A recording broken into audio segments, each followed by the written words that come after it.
morning, good morning. Ayan, nandito tayo sa kusina ngayon. Magagata tayo ng mustasa. Ayan ang ating mustasa. So ngayon nyo lang na naman ulit ako makikita ang nagkukuking. Ayan, ang ating sahog dito is tinapa. Tinapang galing Bicol.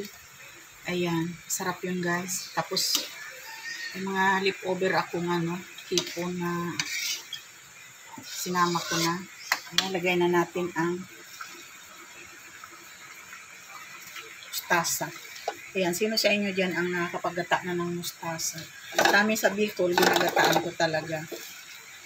Ayan. Tsaka pechay, ginagataan din. Nang ganito, yung inaano din, ginigiris-giris. Ayan.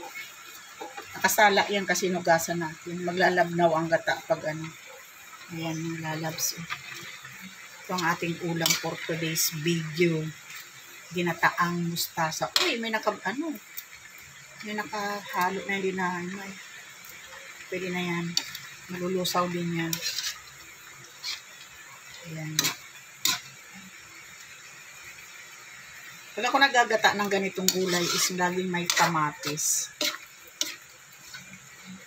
Ayan, ito yung ating ulam. Tagal-tagal na bago ako nito pagulay uli. Ayan, yan lang ang ating ulam for today's video. Ayan. Ayan mga lalabs. Update natin. Update tayo mamaya.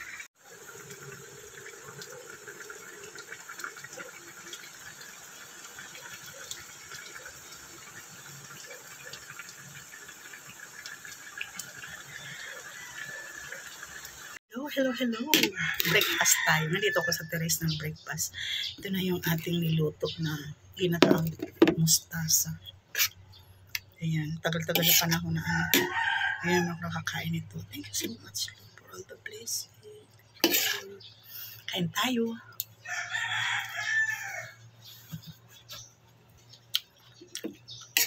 With nilagang egg. Ang sarap ng mustasa mga lalab. Sa amin sa Bicol, ginagataan talaga ito ng ganito. Yung ginigiris-giris ba.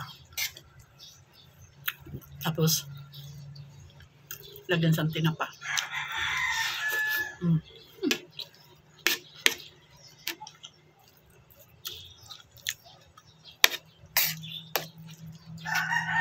Alas 8 na. May tinapos lang akong gawa. Kaya medyo late na yung breakfast ko.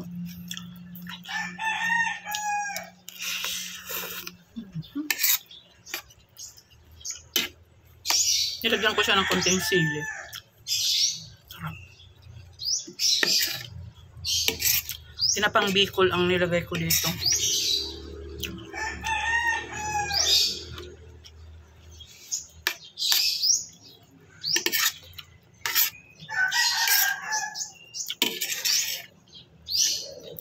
Satisfied ako sa mga malalaking subo.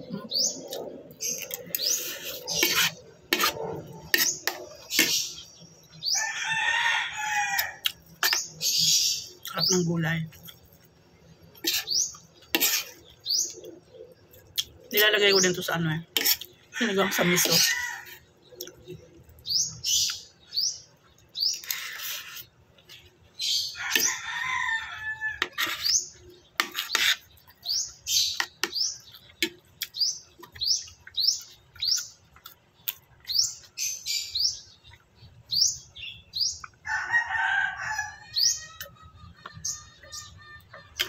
Happy Monday. Ingat po tayo, perme. Ingat po tayong lahat.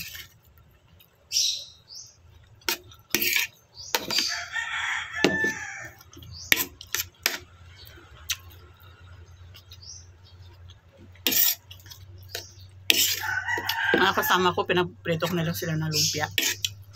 Ang ginawa namin lumpia ng isang araw, madami. Ay, binabalik-balikan.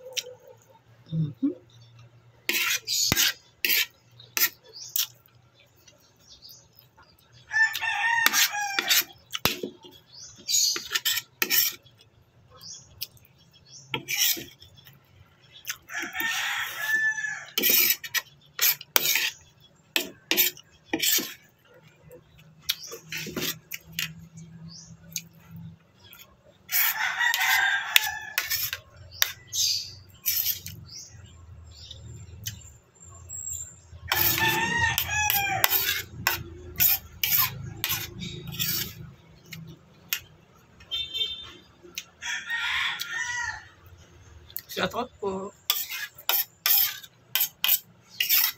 Di ba? Ang bilis kong kumain.